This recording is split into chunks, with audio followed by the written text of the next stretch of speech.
ನಮಸ್ತೆ ವೀಕ್ಷಕರೇ, ಗುರುಭ್ಯೋ ನಮಃ ವಿಶೇಷ ಕಾರ್ಯಕ್ರಮಕ್ಕೆ ಸ್ವಾಗತ. ನಾನು ಚೈತ್ರ ಕಲಡ್ಕ. ಇವತ್ತು ನಮ್ಮ ಜೊತೆಗಿರುವ ಶಿಕ್ಷಕರು ಯಾರು ಅಂತ ಕೇಳಿದ್ರೆ 27 ವರ್ಷದಿಂದ ಅಧ್ಯಾಪಕರಾಗಿ ಕಾರ್ಯವನ್ನ ನಿರ್ವಹಿಸ್ತಾ ಸಂಸ್ಕೃತದಲ್ಲೇ ಪಠ್ಯವನ್ನ ಹೇಳಿಕೊಡುವಂತಹ ಶಿಕ್ಷಕರಿವರು. ಸಂಸ್ಕೃತ ಶಿಕ್ಷಕರಾಗಿ ಹಾಗೆ ಸಂಗೀತ ಶಿಕ್ಷಕರಾಗಿ ಕೃಷಿ NCC ಇವೆಲ್ಲವನ್ನ ತೊಡಗಿಸಿಕೊಂಡಿರುವಂತಹ ಗಜಾನನ ಮರಾಠಿ ಸರ್ ನಮ್ಮ ಜೊತೆಗಿದ್ದಾರೆ. ಮೊದಲಾಗಿ ಅವರನ್ನ ಕಾರ್ಯಕ್ರಮಕ್ಕೆ ಸ್ವಾಗತ ಮಾಡೋಣ. ಅಂಡ್ ಅವ್ರ 27 ವರ್ಷದ ಶಿಕ್ಷಣದ ಜರ್ನಿ ಹೇಗಿತ್ತು ಅನ್ನೋದನ್ನ ತಿಳ್ಕೊಂಡು ಬರೋಣ. ಸರ್, ಕಾರ್ಯಕ್ರಮಕ್ಕೆ ಸ್ವಾಗತ. ಹೇಗಿದ್ದೀರಾ ಸರ್? ಆರಾಮಿದ್ದೇನೆ. ಸೊ ಎಷ್ಟು ವರ್ಷದಿಂದ ಈ ಒಂದು ಶಿಕ್ಷಣದ ವೃತ್ತಿಯಲ್ಲಿ ನೀವು ಸೇವೆಯನ್ನು ಸಲ್ಲಿಸ್ತಾ ಇದ್ದೀರಾ? ಶೈಕ್ಷಣಿಕ ವೃತ್ತಿಯಲ್ಲಿ ಸುಮಾರು 27-28 ವರ್ಷದಿಂದ ನಾನು ಅಧ್ಯಾಪಕನಾಗಿದ್ದೇನೆ. ಮೊದಲು ಒಂದು 2 ವರ್ಷ ಮಾಣಿ ಎನ್ನುವ ಶಾಲೆಯಲ್ಲಿ ಒಂದು ಅಧ್ಯಾಪಕನಾಗಿದ್ದೆ, ಪೆರ್ನೆ ಅಂತ. ಆಮೇಲೆ ಸುಮಾರು ಒಂದು 26 ವರ್ಷದಿಂದ ಮೂಡುಬಿದ್ರೆಯ ರೋಟರಿ ಪ್ರೌಢಶಾಲೆ ಅಂತ ಅಲ್ಲಿ ಸಂಸ್ಕೃತ ಅಧ್ಯಾಪಕರಾಗಿ ಸೇವೆ ಅಂತ ಹೇಳೋದಕ್ಕಿಂತಲೂ ನಾನು ಕೆಲಸ ಮಾಡ್ತಾ ಇದ್ದೇನೆ. ಹೌದು, ಕರ್ತವ್ಯ, ಸಂಬಳ ತಗೊಳ್ತೇನೆ, ಕೆಲಸ ಮಾಡ್ತಾ ಇದ್ದೇನೆ. Okay sir. ಸೊ ಶಿಕ್ಷಕರಾಗಬೇಕು ಅನ್ನುವಂಥದ್ದು ಯಾತಕ್ಕಾಗಿ ಡಿಸೈಡ್ ಮಾಡಿದ್ರಿ ನೀವು? ಯಾತಕ್ಕಾಗಿ ತೀರ್ಮಾನ ಮಾಡಿದ್ರಿ? ಶಿಕ್ಷಕ ಸ್ಥಾನ ಎನ್ನುವುದು ಒಂದು ನನಗೆ ಅನಿರೀಕ್ಷಿತವಾಗಿ ಬಂದದ್ದು. ನಿಜವಾಗಿ ಈಗೀಗ ಮಕ್ಕಳು ಯಾವ ರೀತಿ ಯಾವುದೋ ಒಂದು ಕಲ್ಪನೆಯಲ್ಲಿ ಹೋಗ್ತಾ ಇದ್ದಾರಲ್ಲ, ನಾವು ಆಗ ಹಾಗೆ ಹೋಗ್ತಾ ಇರಲಿಲ್ಲ. ಕನ್ನಡ ಮೀಡಿಯಂ ಪ್ರಾಥಮಿಕ ಶಾಲೆ, ಆಮೇಲೆ ಹೈಸ್ಕೂಲ್ ಆಯಿತು, ಅದು ಕನ್ನಡ ಮೀಡಿಯಮೇ. ಆಮೇಲೆ ನಾರ್ಮಲ್ PUC ಆಗಿ ಡಿಗ್ರಿ ಆಗಿ ಹಾಗೆ ಆ ಡಿಗ್ರಿವರೆಗೆ ಹೋಗುವಂಥದ್ದು ಇತ್ತಲ್ಲ. ಆಮೇಲೆ ನಾನು BSc ಮಾಡಿದ ಮೇಲೆ ನನಗೆ ಬಾಟ್ನಿಯಲ್ಲಿ MS ಮಾಡಬೇಕಂತ ಇತ್ತು. ನಾನು BSc B.Ed ಮಾಡಿದೆ. ಅಲ್ಲಿ ಏನೋ ಸೀಟ್ ಸಿಗಲಿಲ್ಲ. ಅದೊಂದು ಒಳ್ಳೆಯದಕ್ಕೂ ಇರ್ಬೋದು. ಈ ಸಂಸ್ಕೃತ ಸೇವೆ ಮಾಡಲಿಕ್ಕೆ ನನಗೊಂದು ಅವಕಾಶ ಸಿಕ್ಕಿತು. ಅಲ್ಲಿ ನಾನು ಸಿಕ್ತಿದ್ದೆ, ನಾನು ಬಾಟ್ನಿ ಲೆಕ್ಚರರ್ ಆಗ್ತಿದ್ನೋ ಏನೋ. ಅದು ನನ್ನ ಸಂಸ್ಕೃತ ಸೇವೆಗಾಗಿ ಒಂದು ಅವಕಾಶ ಸಂಸ್ಕೃತ ಸರಸ್ವತಿ ಕೊಟ್ಟದ್ದು ಅಂತ ಭಾವಿಸ್ಕೊಂಡು ನಾನು ಮತ್ತೆ ಸಂಸ್ಕೃತ MA ಮಾಡಿದೆ. ಸಂಸ್ಕೃತ MA ಮಾಡಿ ಮೊದಲಿಂದಲೂ ನಾನು ಪ್ರೌಢಶಾಲೆಯಲ್ಲಿ ನನಗೆ ಶ್ರೀಧರಾಚಾರ್ ಅಂತಬ್ರು ಪಡುಬಿದ್ರಿಯವರು, ಶ್ರೀಮಾನ್ ಅಂತಲೇ ಕರೆಯುವುದವರು, ಅವರು ನನಗೆ ಸಂಸ್ಕೃತ ಕಲಿತವರು. ಹಾಗೆ ಕಾರ್ಕಳ ಭುವನೇಂದ್ರ ಹೈಸ್ಕೂಲಲ್ಲಿ ಸಂಸ್ಕೃತ ಓದಿದವರೆಲ್ಲ ಸಂಸ್ಕೃತದಲ್ಲೇ ಮಾತಾಡೋದು, ಸರ್ವೇ ಸಂಸ್ಕೃತವೇ ಸಂಭಾಷಣೆ ಕುರುವಂತಿ. ಅದನ್ನು ನಾನು ಮುಂದುವರಿಸಿದೆ. ಹಾಗೆ ಸಂಸ್ಕೃತ MA ಮಾಡಿದ ಮೇಲೆ ನಾನು ಸಂಸ್ಕೃತ ಶಿಕ್ಷಕನಾಗಿ ನಾನು ನನ್ನ ವೃತ್ತಿಯನ್ನು ಸಂತೋಷದಿಂದ ಮುಂದುವರಿಸ್ತಾ ಇದ್ದೇನೆ.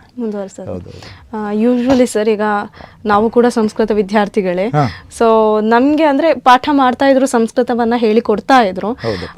ಆದ್ರೆ ಅಂದ್ರೆ ಕಂಪ್ಲೀಟ್ ಆಗಿ ಸಂಸ್ಕೃತವನ್ನೇ ಹೇಳಿಕೊಡ್ತಾ ಇಲ್ಲ, ಕನ್ನಡ ಕೂಡ ಹೇಳಿಕೊಡ್ತಾ ಇಲ್ಲ. ಅಂದ್ರೆ ನಮ್ಗೆ ಸಂಸ್ಕೃತ ಅಷ್ಟೊಂದು ಅರ್ಥ ಆಗ್ತಿರ್ಲಿಲ್ಲ ಅಂತ ಹೇಳಿ. ಸೊ ನೀವು ಹೇಳಿದ್ರೆ ಆಗ್ಲ ನಾನು ತರಗತಿಯನ್ನ ಸಂಸ್ಕೃತದಲ್ಲಿ ನಾನು ಮಾಡ್ತಾ ಇದ್ದೇನೆ ಅಂತ ಹೇಳಿ. ಸೊ ವಿದ್ಯಾರ್ಥಿಗಳಿಗೆ ಇದು ಯಾವ ರೀತಿ ನೀವು ಅರ್ಥ ಮಾಡಿಸ್ತಾ ಇರ್ತೀರಾ? ಅಂದ್ರೆ ಯಾವ ರೀತಿ ಅದೊಂದು ಏನು ಗೊತ್ತಾ, ಒಂದು ನಮಗೆ ಪ್ರಶಿಕ್ಷಣ ಶಿಬಿರ ಅಂತ ಆಗ್ತದೆ, ಸಂಸ್ಕೃತ ಸಂಭಾಷಣಾ ಶಿಬಿರ. ಅಲ್ಲಲ್ಲಿ ಸಂಸ್ಕೃತ ಭಾರತಿಗಳು ಉಡುಪಿಯಲ್ಲಿ, ಮಂಗಳೂರಲ್ಲಿ, ಬೆಂಗಳೂರಲ್ಲಿ ಅಕ್ಷರಮಿಂದ ನಡೆಸ್ತಾ ಇವೆ. ಅವರದ್ದೊಂದು ಪ್ರಿಸ್ಕ್ರೈಬ್ಡ್ ಸಿಲೆಬಸ್ನ ಪ್ರಕಾರ ಒಂದು ಪ್ರಶಿಕ್ಷಣ ಶಿಬಿರ ಅಂತ ಇದೆ. ಮೊದಲು ನಾನು ನನ್ನ ಹೆಸರು ಮಮ ನಾಮಧೇಯಂ, ನಿಮ್ಗೆ ಗೊತ್ತಿಲ್ಲ, ನಾಮ ಕಿಂ ಸಹ ಇತ್ಯಾದಿಗಳನ್ನು ಮಾಡಿಸ್ತಾ 8th ಅಲ್ಲಿ ಮುಂದೆ ಹೋಗ್ತಾನೆ. ಒಂದು 15ರಿಂದ 1 ತಿಂಗಳು, ಸಾಧಾರಣ 15 ದಿವಸದಿಂದ 1 ತಿಂಗಳು ಅವರಿಗೆ ಬೇರೇನು ಪಾಠವೇ ಇಲ್ಲ. ಇದೆ ಕೆಲವು ಸ್ಫೋರಕ ಪತ್ರಾಣಿ ತೋರಿಸುವಂಥದ್ದು, ಆಮೇಲೆ ಸಂಸ್ಕೃತದಲ್ಲಿ ಮಾತಾಡಿಸಿ ಕಲಿಸುವಂಥದ್ದು. ಅವರನ್ನು ಜೋಕಾಗಿ ಒಂದು ಸ್ವಲ್ಪ ಗಮ್ಮತ್ತಲ್ಲಿ ಆ ಒಂದು 15 ದಿವಸ 20 ದಿವಸ ತಗೊಂಡು ಹೋಗ್ತಾನೆ. ಆಗ ಸಂಸ್ಕೃತಕ್ಕೆ ಸ್ವಲ್ಪ ಆಕರ್ಷಕವಾಗಿರ್ತದೆ, ಸ್ವಲ್ಪ ಹೆಚ್ಚು ಮಕ್ಕಳು ಬರ್ತಾರೆ ಅದಕ್ಕೆ. ಪದ್ಯಗಳನ್ನು ಕಲಿಸ್ತೇನೆ. ಅಂತೂ ಆ ಒಂದು ಮಾಹೋಲನ್ನು, ಒಂದು ಸಂತೋಷದ ಮತ್ತು ಸಂತೋಷದ ಮಾಹೋಲನ್ನು ಕ್ರಿಯೇಟ್ ಮಾಡಿ ಅವರನ್ನು ಒಂದು ಆಕರ್ಷಿಸ್ತೇನೆ. ಅದರಿಂದ ಏನಾಗ್ತದೆ, ಮಕ್ಕಳಿಗೆ ಸಂಸ್ಕೃತದಲ್ಲಿ ಆಸಕ್ತಿ ಹೆಚ್ಚುತ್ತದೆ. ನಾನು ರೋಟ್ರಿಗೆ ಬರುವಾಗ 8 ಮಕ್ಕಳಿದ್ರು. ಈಗ ಒಂದು ಸುಮಾರು 60 ಮಕ್ಕಳು ಪ್ರತಿ ವರ್ಷ 8th 9th 10th ಅಲ್ಲಿ 60 ಒಂದು 100ಕ್ಕಿಂತಲೂ ಹೆಚ್ಚು ಮಕ್ಕಳು ಸಂಸ್ಕೃತವನ್ನು ಅಭ್ಯಾಸ ಮಾಡ್ತಾರೆ. ಆಮೇಲೆ ಕಳೆದ ವರ್ಷವಂತೂ ನನಗೆ ಒಂದು ಒಳ್ಳೆಯ ವರ್ಷ, 16 ಮಕ್ಕಳು 125ರಲ್ಲಿ 125 ತೆಗೆದ್ರು. ಎಲ್ಲಿ 10th ಅಲ್ಲಿ. ಹೌದು, 7, 8, 9 ಎಲ್ಲ ತೆಗಿತಾ ಇದ್ರು. ಕಳೆದ ವರ್ಷ ಒಳ್ಳೆ ರಿಸಲ್ಟ್ ಬಂತು. ಏನೋ ಒಂದು ದೇವರ ದಯೆ, ಅಥವಾ ನಾನು ಕಲಿಸಿದ್ದು ನನಗೆ ಯಾವ ರೀತಿ ದೇವರು ಖಂಡಿತ ಅಂದ್ರೆ ಶಿಕ್ಷಕರು ಯಾವ ರೀತಿ ಕಲಿಸ್ತಾರೆ, ಮಕ್ಕಳು ಅದನ್ನ ಕಲಿತಾರೆ ಅಷ್ಟೇ. ಓಕೆ ಸರ್, ಈಗ ಮೊದಲೇದಾಗಿ ನೀವು ಶಿಕ್ಷಕರ ಆದ ಸಂದರ್ಭ, ಸೊ ನೀವು ಒಂದು ತರಗತಿಯನ್ನ ನಡೆಸಬೇಕಾದ್ರೆ, ಮಕ್ಕಳಿಗೆ ಕಲಿಸಬೇಕಾದ್ರೆ ಯಾವ ರೀತಿಯಾದಂತಹ ಒಂದು ಕೆಲವೊಂದು ಜವಾಬ್ದಾರಿಗಳನ್ನ ನಿಮ್ಗೆ ನೀವು ತಗೊಂಡ್ರಿ ಅಂತ ಹೇಳಿ. ಒಂದು ಜವಾಬ್ದಾರಿ ಅಂದ್ರೆ ಮಕ್ಕಳನ್ನ, ಈಗ ಶಿಕ್ಷಕನಾದವನು ಒಂದು ಲೀಡರ್, ಕ್ಲಾಸ್ ರೂಮ್ನ ಲೀಡರ್ ಆಗಿರ್ತಾನೆ. ಹಾಗೆ ನಾನು ಇವತ್ತಿಗೂ ಡೇ 1 ಇವತ್ತಿಗೂ 25 ವರ್ಷ ಮೊದಲು ನಾನು ಕ್ಲಾಸಲ್ಲಿರುವಾಗ ಹಾಗೆ ಇದ್ದೆ. ಇವತ್ತು ಕೂಡ ನಾನು ಕ್ಲಾಸ್ ಮಾಡ್ತಾ ಇರುವಾಗ ಯಾವುದೇ ಮಗು ಒಂದು ಬದಿಯಲ್ಲಿ ಅಥವಾ ಇನ್ನೊಂದು ಬದಿಯಲ್ಲಿ ಅವರಷ್ಟಕ್ಕೆ ಗುಸು ಮಾತಾಡಿದ್ರು ನಂಗೆ ತಡೀಲಿಕ್ಕಾಗೋದಿಲ್ಲ. ಅವರನ್ನೇ ದುರ್ಗುಟ್ಟಿ ನೋಡ್ತೇನೆ ಅಥವಾ ಎಬ್ಬಿಸ್ತೇನೆ. ಹೀಗೆ ಅದರಿಂದ ಏನಾಗ್ತದೆ, ಪ್ರತಿಯೊಂದು ಮಗು ಕೂಡ ನನಗೆ ಕಾನ್ಸಂಟ್ರೇಷನ್ ಕೊಡ್ತದೆ, ಶಿಕ್ಷಕನ ಮೇಲೆ ಕಾನ್ಸಂಟ್ರೇಷನ್ ಕೊಡ್ತದೆ. ಇದನ್ನು ಎಲ್ಲ ಶಿಕ್ಷಕರು ಅದನ್ನು ಮಾಡ್ಕೊಳ್ಬೇಕು ಅಂತ. ಈಗಿನ ಕಾಲದಲ್ಲಿ ಸಾಧ್ಯವೋ, ಅದು ಎಷ್ಟರ ಮಟ್ಟಿಗೆ ಸಾಧ್ಯ ಐತೆ ಅದು ಹೇಳಿ ಕಷ್ಟ ಇದೆ. ಬಟ್ ಒಂದು ವಾಯ್ಸ್ ಮಾಡ್ಯುಲೇಷನ್, ನಮ್ಮ ಧ್ವನಿಯನ್ನು ಏರಿಳಿತವನ್ನು ಮಾಡಿ ಅವರನ್ನು ಕಂಟ್ರೋಲ್ ಮಾಡುವಂಥದ್ದು. ಫೀಬಲ್ ವಾಯ್ಸಲ್ಲಿ, ಸಣ್ಣ ವಾಯ್ಸಲ್ಲಿ ಕ್ಲಾಸ್ ಕಂಟ್ರೋಲ್ ಮಾಡಲಿಕ್ಕೆ ಆಗೋದಿಲ್ಲ. ಆದ್ದರಿಂದ ಇದನ್ನೆಲ್ಲ ನಾನು ವಿದ್ಯಾರ್ಥಿಯಾಗಿದ್ದಾಗ ಕಲ್ತ್ಕೊಂಡದ್ದು. ಅದನ್ನು ಈಗ ನಾನು ಅಪ್ಲೈ ಮಾಡ್ತಾ ಇದ್ದೇನೆ. ನಾನು ಯಾವ ರೀತಿ ಆಗ ನನ್ನ ಶ್ರೀಮಾನಂತ ಸಂಸ್ಕೃತ ಅಧ್ಯಾಪಕರು ಸಂಸ್ಕೃತದಲ್ಲೇ ಪಾಠ ಮಾಡ್ತಾ ಇದ್ರು ಅಂತ ಹೇಳಿದ್ನೋ, ಅದನ್ನೇ ನಾನು ಮುಂದುವರಿಸ್ತಾ ಇದ್ದೇನೆ ಅಂತ ಹೇಳಿದ್ನ. ಹಾಗೆ ನಾನು ಕಂಡುಕೊಂಡ ವಿಚಾರಗಳನ್ನು ನಾನು ಕೂಡ ಈಗ ಯಾವ ರೀತಿ ವಿದ್ಯಾರ್ಥಿಗಳಿಗೆ ಅದನ್ನು ಒಳ್ಳೆಯದಾಗಿ ರೀಚ್ ಮಾಡಲಿಕ್ಕೆ ಸಾಧ್ಯ ಇದೆ ಅದನ್ನು ಪ್ರಯತ್ನ ಮಾಡ್ತಾ ಇದ್ದೇನೆ. ಸೊ ಹಾಗಾದರೆ ಸರ್, ನೀವು ವಿದ್ಯಾರ್ಥಿ ಆಗಿದ್ದಾಗ ನೀವೇನು ಒಂದಷ್ಟು ಒಳ್ಳೆ ವಿಚಾರಗಳನ್ನ ಕಲ್ತ್ಕೊಂಡಿದ್ರು, ಸೊ ಅದನ್ನು ನೀವು ನಿಮ್ಮ ವಿದ್ಯಾರ್ಥಿಗಳಿಗೆ ನೀವು ರೂಢಿಸ್ತಿದ್ದೀರಾ. ಸೊ ಓಕೆ ಸರ್, ಹಾಗಿದ್ರೆ ನೀವು ವಿದ್ಯಾರ್ಥಿ ಆಗಿದ್ದಾಗ ನಿಮ್ಗೆ ತರಗತಿಗಳು ಹೇಗಿತ್ತು ಆ ಟೈಮಲ್ಲೆಲ್ಲ? ಆ ಪಠ್ಯಗಳು ಹೇಗಿತ್ತು, ಪಾಠ ಪುಸ್ತಕಗಳು ಹೇಗಿತ್ತು ಅಂತ ಹೇಳಿದ್ರೆ? ಈಗಿದ್ದಕ್ಕೂ ಆಗಿದ್ದಕ್ಕೂ ದೊಡ್ಡ ವ್ಯತ್ಯಾಸ ಇದೆ. ಹೌದು. ಆಗ ಹೇಳಿದ ಹಾಗೆ ಶಾಲೆಗೆ ಹೋಗುದು ಬರುವುದು, ಹೋದವನು ಸಂಜೆ ಬರ್ತಾನಂತ ಅಷ್ಟೇ. ಹೆತ್ತವರು ಕೂಡ ಇವನು ಏನು ಓದ್ತಾನೆ, ಮುಂದೆ ಏನಾಗಬೇಕು ಇತ್ಯಾದಿಗಳನ್ನೆಲ್ಲ ಮಾಡ್ತಿರ್ಲಿಲ್ಲ. ಬಟ್ ಆ ವಿದ್ಯಾಭ್ಯಾಸ ಎನ್ನುವುದು ಈಗಲೂ ನೆನಪಿದೆ. ನಾನು ಕಲಿತ ನಮ್ಮ ಊರಿನ ಶಾಲೆ ಗುರುಕುಲ ಶಾಲೆ ಅಂತ, ಅಲ್ಲಿ ಅಧ್ಯಾಪಕರು ನಮ್ಮನ್ನು ಹೊರಗೆ ಕರ್ಕೊಂಡೋಗಿ, ನಾಗಭೂಷಣ್ ಜೋಶಿ ಅಂತ ಅಲ್ಲಿ ಅಧ್ಯಾಪಕರಿದ್ದರು. ಈಗಲೂ ನಮ್ಮೊಟ್ಟಿಗೆ ಅವರು ಆ ಶಾಲೆಯ ಅಭಿವೃದ್ಧಿಯಲ್ಲಿ ಕೆಲಸ ಮಾಡ್ತಾ ಇದ್ದಾರೆ. ಅವರ ಭೂತ ಕನ್ನಡಿಯನ್ನು ಇಟ್ಕೊಂಡು ಒಂದು ಕಾಗದ ಹೇಗೆ ಸುಡ್ತದೆ, ವಿಜ್ಞಾನ ಉಪಕರಣಗಳನ್ನು, ಈ ಕಸದಿಂದ ರಸ ತಯಾರಿ ಇತ್ಯಾದಿಗಳನ್ನೆಲ್ಲ ಈಗಲೂ ನೆನಪಿರುವಂಥ ವಿಷಯ. ಅಂಥ ಒಂದು ಲೈಫ್ ಏನು ಹೇಳ್ತಾರೆ ಅದಕ್ಕೆ, ಮ್ಯಾನ್ ಮೇಕಿಂಗ್ ಎಜುಕೇಷನ್ ಅಂತ ಹೇಳ್ತಾರಲ್ಲ, ಈಗ ಇಲ್ಲ ಅಂತ ಹೇಳ್ತಾ ಇಲ್ಲ, ನಾವು ಅದನ್ನೇ ಕೊಡ್ತಾ ಇದ್ದೇವೆ. ಬಟ್ ಅದು ನಮಗೆ ಪ್ರೈಮರಿಯಿಂದಲೂ ಕಾಲೇಜ್ನವರೆಗೆ ಅಂಥದ್ದೊಂದು ಎಜುಕೇಷನ್ ನಮಗೆ ವಿದ್ಯಾಭ್ಯಾಸ ಸಿಕ್ಕಿತ್ತು. ಈಗ ಯಾವ ರೀತಿ ಈಗ ಸ್ವಲ್ಪ ಅದನ್ನು ಬೇರೆ ರೀತಿಯಲ್ಲಿ ಹೋಗ್ತಾ ಇದೆ. ಯಾಕಂದರೆ ಸ್ವಲ್ಪ ಪ್ರೆಷರ್ ಹಾಕಿ ಮಾರ್ಕ್ ಓರಿಯೆಂಟೆಡ್, ಮಾರ್ಕೇ ಬೇಕು ಅಂತ. ಈಗ ನೀವೆಲ್ಲ ತಗೊಂಡದ್ದು 50, 60, 70%. ಈಗ 70% ಆದರೆ ನಮ್ಮನ್ನು ಯಾರು ಗುರುತವೇ ಇಡ್ತಿರ್ಲಿಲ್ಲ, ಅವನಿಗೆ 70 ಅಂತ. ಈಗ ಮಕ್ಕಳನ್ನು ಒಂದು ಪ್ರೆಷರ್ ಕೊಟ್ಟು ಇಂಥದ್ದೇ ಗುರಿ ಹತ್ರ ಹೋಗಬೇಕು ಎನ್ನುವಂಥ ದೃಷ್ಟಿಯಲ್ಲಿ ಶಿಕ್ಷಣ ಇದೆ ಅಂತ ಕಾಣ್ತದೆ. ಸರ್, ನೀವು ಗುರುವಾಗಿ ಒಂದು ಪ್ರೆಷರ್ ರಹಿತ, ಈ ಪ್ರೆಷರ್ ಇರುವಂತಹ ಶಿಕ್ಷಣ ಈ ಮಕ್ಕಳಿಗೆ ಎಷ್ಟು ರೀತಿಯಾಗಿ ಇಂಪ್ಯಾಕ್ಟ್ ಆಗ್ತಾ ಇದೆ, ಎಷ್ಟು ರೀತಿಯಾಗಿ ಒಂದು ಪರಿಣಾಮ ಬೀಳ್ತಾ ಇದೆ ಮಕ್ಕಳಲ್ಲಿ ಅಂತ ಕೇಳ್ಬೋದಾ? ನಲಿಕಲಿ ಅನ್ನುವಂಥದ್ದು ಗವರ್ಮೆಂಟ್ ಇದೆಯಲ್ಲ, ಅದೊಂದು ಕಾನ್ಸೆಪ್ಟನ್ನು ಎಲ್ಲರೂ ಬಳಸ್ಕೊಳ್ಬೇಕು. ಒಳ್ಳೆ ನಲಿಕಲಿ ಎನ್ನುವ ಕಾನ್ಸೆಪ್ಟ್ ಅದು. ಮಕ್ಕಳಿಗೆ ಮಿನಿಮಮ್ 10ನೇ ಕ್ಲಾಸ್ನವರೆಗೆ ಬಾಲ್ಯ ಬೇಕು. ಈಗಿನ ಆಂಗ್ಲ ಮಾಧ್ಯಮ ಶಿಕ್ಷಣಗಳಲ್ಲಿ ಅಥವಾ ಸೋ ಕಾಲ್ಡ್ ಪ್ರೆಷರ್ ಶಿಕ್ಷಣದಲ್ಲಿ ಬಾಲ್ಯ ಇಲ್ಲ. ಏನು ನಾವೆಲ್ಲ ಕೆಲವು ಶಾಲೆಗಳು ನೋಡ್ತೇವೆ, ಏಪ್ರಿಲ್ 10 ರಜೆಯಲ್ಲಿ 10, 11, 12 ದಿವಸ, 12ನೇ ತಾರೀಕು ಅಥವಾ 15ನೇ ತಾರೀಕು 1 ವಾರ ರಜೆ ಕೊಡ್ತಾರೆ ಅಂತ ಇಟ್ಕೊಳ್ಳುವ. ಇಮಿಡಿಯೇಟ್ಲಿ ಅವರನ್ನು ಶಾಲೆಗೆ ಕಳಿಸ್ತಾರೆ, ಶಾಲೆಗೆ ಕರೆಸ್ಕೊಳ್ತಾರೆ ಮುಂದಿನ ವರ್ಷದ ಪೋಷಣೆಯನ್ನು ಮಾಡಲಿಕ್ಕಾಗಿ. 8th, 9th, 10th ನಾನು ನೋಡಿದ್ದೇನೆ ಸುಮಾರು ಸರಿ. ಬಾಲ್ಯ ಇಲ್ಲ, ರಜೆ ಇಲ್ಲ, ಅಜ್ಜಿ ಮನೆ ಇಲ್ಲ, ಯಾವುದೇ ಇಲ್ಲ, ಊರಿನ ಜಾತ್ರೆ ಇಲ್ಲ. ಮಕ್ಕಳು ಆ ದೃಷ್ಟಿಯಲ್ಲಿ ಬೆಳೆದರೆ ಅವರಿಗೆ ಊರಿನ ಜಾತ್ರೆ, ಸಂಸ್ಕೃತಿ, ಪರಂಪರೆಗಳು ಬಂದರೆ ಮಾತ್ರ ಮುಂದೆ ಅವರು ಯಾವುದೋ ಒಂದು ಸಮಾಜಕ್ಕೆ ಕೊಡ್ಲಿಕ್ಕೆ ರೆಡಿ ಆಗಿರ್ತಾರೆ. ಇಲ್ಲಾದರೆ ಏನು ಮಾಡ್ತಾರೆ ಅಂದರೆ, ಅವರು ನಾವೀಗ ಯಾವಾಗ ಮಾರ್ಕ್ ಓರಿಯೆಂಟೆಡ್ ಶಿಕ್ಷಣದತ್ತ ಹೋಗ್ತೇವೋ ಅದೇ ರೀತಿ ಅವರು ಮನಿ ಓರಿಯೆಂಟೆಡ್ ಉದ್ಯೋಗದ ಹತ್ರ ಹೋಗ್ತಾರೆ. ಅವರು ಕೇವಲ ಹಣ ಮಾತ್ರ. ಫಾರಿನಿಗೆ ಹೋಗ್ತಾರೆ, ಅಮೆರಿಕದಲ್ಲಿ ಇರ್ತಾರೆ, 4 ವರ್ಷ ಅಲ್ಲೇ ಇರ್ತಾರೆ, ಆಮೇಲೆ 5 ವರ್ಷ ಆದಮೇಲೆ ಬರ್ತೇನೆ ಹೇಳ್ತಾರೆ, ಬರುವುದಿಲ್ಲ. ಯಾಕಂದರೆ ಅವರಿಗೆ ಇಲ್ಲಿ ಬಂದರೆ ಅವರದ್ದು ಏನು ಕೆಲಸ ಮುಂದೆ ಹೋಗೋದಿಲ್ಲ. ಆದ್ದರಿಂದ ಅವರು ಮಾಡೋದು ಸರಿಯೇ, ಬಟ್ ಆ ಪರಿಸ್ಥಿತಿಗೆ ನಾವು ಅವರನ್ನು ದುಡ್ಕೊಳ್ತಾ ಹೋಗ್ತೇವೆ ಅಂತ. ಆದ್ದರಿಂದ ಅಂಥ ಪ್ರೆಷರೈಸ್ಡ್ ಶಿಕ್ಷಣ ಬೇಡ. ನಾನು ಹೇಳೋದು ನಮ್ಮ ಬಾಲ್ಯ, ಅದಕ್ಕೆ ನಾನು ಹೇಳಲಿಕ್ಕೆ ಹೊರಟಿದ್ದೇನೆ. ನಮ್ಮ ಊರಿನ ಶಾಲೆಯಲ್ಲಿ ಕನ್ನಡ ಮಾಧ್ಯಮ ಶಾಲೆ ಅದೊಂದು ನಾವು ನಡೆಸ್ತಾ ಇದ್ದೇವೆ, ನಾನು ಕಲಿತ ಶಾಲೆಯನ್ನು. ಅಲ್ಲಿ ನಾವು ಅದನ್ನೇ ಮಕ್ಕಳಿಗೆ ಕಲಿಸೋದು. ಜಾರುಬಂಡಿಯಲ್ಲಿ ಆಟ ಆಡಿ, ಆಮೇಲೆ ಯಾವ ಆಟಗಳನ್ನು ಬೇಕದನ್ನು ಆಡಿ, ರಜೆಯಲ್ಲಿ ಪೂರ್ತಿಯಾಗಿ ರಜೆಯಲ್ಲಿ ಮಕ್ಕಳು ಅಮ್ಮನೊಟ್ಟಿಗೆ ಆ ಕೆಲಸಗಳನ್ನು ಅಪ್ಪನೊಟ್ಟಿಗೆ ಮಾಡ್ತಾ ಇರಿ. ಬೇಸಾಯ ಇದ್ರೆ ಬೇಸಾಯ ಮಾಡಿ, ಮಣ್ಣು ಮೆತ್ತಿಕೊಳ್ಳಿ. ಯಾವ ಶಾಲೆಯ ಬಗ್ಗೆ ನೀವು ಹೇಳ್ತಾ ಇದ್ದೀರಾ? ನಾನು ಗುರುಕುಲ ಶಾಲೆ ಅಂತ ನಮ್ಮ ಊರಿನ ಒಂದು ಶಾಲೆ, ನಾನು ಕಲಿತ ಶಾಲೆ. ನಾನು ಪ್ರಾಥಮಿಕ ವಿದ್ಯಾಭ್ಯಾಸವನ್ನು ನನ್ನ ಊರಂದ್ರೆ ನಾನು ಕಾರ್ಕಳ ತಾಲೂಕಿನ ಉಡುಪಿ ಸಾರಿ ಉಡುಪಿ ಜಿಲ್ಲೆ ಕಾರ್ಕಳ ತಾಲೂಕಿನ ಮಾಳ ಗ್ರಾಮ ಅಂತ. ಇದು ಅಲ್ಲೇ ಬರುವಂತದ್ದು ಶಾಲೆ, ಅಲ್ಲೇ ಬರುವಂಥ ಶಾಲೆ. ನಾನು ಮಾಳದಿಂದ ಮೂಡುಬಿದ್ರಿಗೆ ಪ್ರತಿ ದಿವಸ 35 ಕಿಲೋಮೀಟರ್ ಓಡಾಡ್ಕೊಂಡು ಮಾಡುವಂಥದ್ದು. ಅಲ್ಲಿಯ ನನ್ನ ಊರಿನ ಶಾಲೆ ಒಳ್ಳೆಯ ಒಂದು 300-400 ಮಕ್ಕಳು ಇದ್ದಂತಹ ಒಳ್ಳೆಯ 2 ರಾಷ್ಟ್ರ ಪ್ರಶಸ್ತಿಗಳು ಬಂದಿತ್ತು ಆ ಶಾಲೆಗೆ. ಅಂತಹ ಒಳ್ಳೆಯ ಒಂದು ಶಾಲೆ. ಈಗಿನ ಹೊರಗಿನ ಬಾಹ್ಯ ಏನು ಹೇಳ್ತಾರೆ ಅದಕ್ಕೆ ಒತ್ತಡಗಳು, ಇಂಗ್ಲಿಷ್ ಮೀಡಿಯಂಗೆ ಹೋಗ್ತಾರೆ ಮಕ್ಕಳು. ನಾವು ಹೇಗೂ ಕಲೀಲಿಲ್ಲ, ನನ್ನ ಮಕ್ಕಳಾದ್ರೂ ಇಂಗ್ಲಿಷ್ ಮೀಡಿಯಂಗೆ. ಹೊಸ ಒಂದು ವಿಷಯ ಅರ್ಥ ಆಗುದಿಲ್ಲ ಕೆಲವೊಮ್ಮೆ. ನನ್ಗೆ ಹೇಳಿದ್ದಾರೆ ಕೆಲವರು, ನನ್ನ ಮಗ ಅದೇ ಶಾಲೆಯಲ್ಲಿ ಕಲ್ತದ್ದು, ಅವನು ಶಾಲೆಗೆ ಹೋಗ್ತಾ ಇರುವ ಸಂದರ್ಭದಲ್ಲಿ ನೋಡಿ ನಿಮ್ಮ ಮಗನಿಗೆ ಇಂಗ್ಲಿಷ್ ಮೀಡಿಯಮಿಗೆ ಹಾಕಿ ಮತ್ತೆ ತೊಂದರೆ ಆಗ್ತದೆ ಅಂತ ಹೇಳಿದರೆ, ನಾನಾಗ ನಕ್ಕಿದ್ದೇನೆ ಅವರಿಗೆ ಹೇಳೋದಕ್ಕೆ. ತೊಂದರೆ ಇಲ್ಲ, ಏನು ತೊಂದರೆ ಇಲ್ಲ, ನಾನು ಕನ್ನಡ ಮೀಡಿಯಮಲ್ಲಿ ಓದಿದ್ದು ಅಂತ. ಬಟ್ ನಾನು ಹೇಳ್ತಾ ಇರೋದು ಹೈಸ್ಕೂಲಿಂದ ಮತ್ತೆ ಅವನು ಇಂಗ್ಲಿಷ್ ಮೀಡಿಯಂ. ಯಾಕಂದರೆ ಟರ್ಮಿನಾಲಜೀಸ್ ಕೆಲವೆಲ್ಲ ನಮ್ಮ ಏನು ಉದಾಹರಣೆಗೆ ಬಯಾಲಜಿಯಲ್ಲಿ ಸರ್ಕ್ಯುಲೇಟರಿ ಸಿಸ್ಟಮು, ಪ್ಯಾಂಕ್ರಿಯಾಸ್ ಅಂದರೆ ಏನು, ಲಿವರ್ ಅಂದರೆ ಏನು ಇತ್ಯಾದಿ, ಫಂಕ್ಷನಿಂಗ್ ಅಂದರೆ ಏನು, ಇಂಥದ್ದೆಲ್ಲ ಗೊತ್ತಾಗೋದು ನಮಗೆ PUC ಯಲ್ಲಿ. ನಾನು ಅದನ್ನು ಅನುಭವಿಸಿದ್ದೇನೆ. ಅದರಿಂದ ಮತ್ತೆ ಬೇಕು, ಬಟ್ ಬೇಸಿಕ್ ಎಜುಕೇಷನ್ ಏನಿದೆ ಮಾತೃಭಾಷೆಯಲ್ಲೇ ಬೇಕು. ಕನ್ನಡ ಮಾಧ್ಯಮ ಅಂತ ಹೇಳ್ತಾ ಇಲ್ಲ, ಅವರಿಗೆ ಯಾವ ಭಾಷೆಯನ್ನು ಮಾತಾಡಿ. ಮುಂದೊಂದು ದಿವಸ ನಾವು ಇಂಗ್ಲೀಷ್ ಮಾತಾಡಿ ಅಂತ ಹೇಳಿದ್ವಿ, ಮನೇಲಿ ಬಂದಾಗಲೂ ಅವನು ಇಂಗ್ಲೀಷು, ಈ ನಮ್ಮ ಮಾತೃಭಾಷೆ ತುಳು ಇತ್ಯಾದಿ ಒಂದೊಂದು ದಿವಸ ಇದು ಸ್ಲೋ. ಇವತ್ತಿಂದ ನಾಳೆಗೆ ಅಥವಾ ಇನ್ನೊಂದು 10 ವರ್ಷದಲ್ಲಿ ಆಗುವಂಥದ್ದು ಹೇಳ್ತಾ ಇದ್ದೀವಿ ನಾವು. ಈಗ ಏನಾಗ್ತದೆ, ಕೆಲವೊಮ್ಮೆ ಇಂಗ್ಲೀಷ್ ಮೀಡಿಯಂ ಶಾಲೆಗಳಲ್ಲಿ ನೀವು ನಮ್ಮ ಮಗು ಮನೆಗೆ ಬಂದ ಮೇಲೆ ಇಂಗ್ಲೀಷಲ್ಲೇ ಮಾತಾಡಬೇಕಂತ ಪೇರೆಂಟ್ಸಿಗೆ ಇರ್ತದೆ. ಆಮೇಲೆ ಯಾವುದಾದ್ರೂ ಫಂಕ್ಷನ್ ಆಗುವಾಗ ಅವರ ನೆಂಟರೆಲ್ಲ ಬರುವಾಗ ಆ ಮಗು ಇಂಗ್ಲೀಷಲ್ಲಿ ಮಾತಾಡಿದರೆ ಭಾರಿ ಖುಷಿ ಅವರಿಗೆ. ದೇ ಆರ್ ಎಂಜಾಯಿಂಗ್, ಅವ್ರು ಸಂಭ್ರಮ ಪಡ್ತಾರೆ. ಅದು ಒಳ್ಳೆ ಸಂಸ್ಕೃತಿ ಇಲ್ಲ ನನ್ನ ಲೆಕ್ಕದಲ್ಲಿ.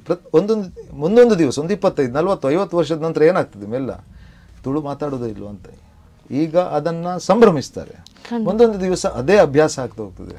ಆದ್ರಿಂದ ಪ್ರತಿಯೊಂದು ನಾವು ಒಂದೊಂದು ಸ್ಟೆಪ್ಪಲ್ಲಿ ನಮ್ಮ ಸಂಸ್ಕೃತಿ ಮತ್ತು ಭಾಷೆಯನ್ನು ಕೊಲ್ತಾ ಇದ್ದೇವೋ ಅಂತ ಹೆದರಿಕೆ ಆಗ್ತಾ ಇದೆ ಅಷ್ಟೇ.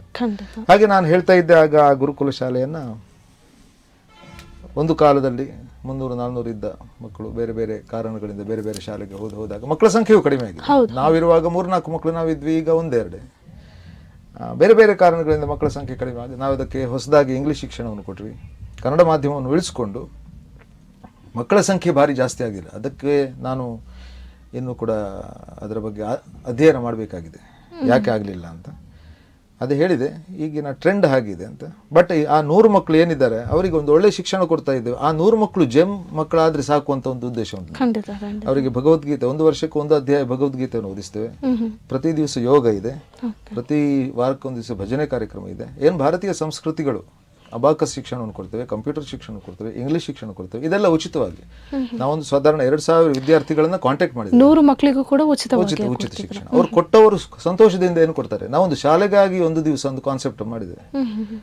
ನಮ್ಮ ದೇವಸ್ಥಾನಗಳೆಲ್ಲ ಈ ಒಂದು ನಿತ್ಯ ಪೂಜೆಯನ್ನು ಮಾಡ್ತಾರೆ. ಹಾಗೆ ವರ್ಷಕ್ಕೊಂದು 5,000 ರೂಪಾಯಿ ಕೊಟ್ರೆ ಅವರು ಬರ್ಡೇಯನ್ನು ಆಚರಿಸ್ತಾರೆ. ಬೇರೆ ಬೇರೆ ಟೈಮಲ್ಲಿ ಬೇರೆ ಬೇರೆ ರೀತಿಯಲ್ಲಿ ಆಚರಿಸ್ತಾರಲ್ಲ. ಈ ಒಂದು ಕಾನ್ಸೆಪ್ಟ್ ಅನ್ನು ಯಾಕಾಗಿ ಯೋಚನೆ ಮಾಡಿದ್ದು ಯಾಕಂದ್ರೆ ಆ ಶಾಲೆಯನ್ನು ಹೇಗಾದ್ರೂ ಮಾಡಿ ಉಳಿಸ್ಬೇಕಲ್ಲ ಅಂತ ನಮ್ಮ ಹಳೆ ವಿದ್ಯಾರ್ಥಿಗಳು ಒಂದೊಂದು ಗುಂಪು ಇದನ್ನು ಆಲೋಚನೆ ಮಾಡಿ ಅದರಲ್ಲಿ ಏನಾದರೂ ಹೊಸ ವಿಷಯಗಳನ್ನು ಯಾವ ರೀತಿ ಮಾಡಿದ್ರೆ ಆಗ್ಬೋದು. ಅದಕ್ಕೆ ಒಳ್ಳೆ ಪ್ರತಿಕ್ರಿಯೆ ಸಿಕ್ಕಿತು. ಸುಮಾರು ಒಂದು 300-350 ಹಳೆ ವಿದ್ಯಾರ್ಥಿಗಳು ಮುಂದೆ ಬಂದರು. 350 ಅಂದ್ರೆ ಸುಮಾರು 15-16 ಲಕ್ಷ ವರ್ಷಕ್ಕೆ ಕಲೆಕ್ಷನ್ ಆಗ್ತದೆ. ನಮ್ಗೊಂದು 15 ಲಕ್ಷ ಖರ್ಚಿದೆ. ಅಲ್ಲಿ ಒಂದು 10 ಜನ ಟೀಚರ್ಸ್ ಇದ್ದಾರೆ, ಅವರಿಗೆ ಸಂಬಳ ಆಗಬೇಕು, ಶಾಲಾ ವಾಹನ ಇದೆ.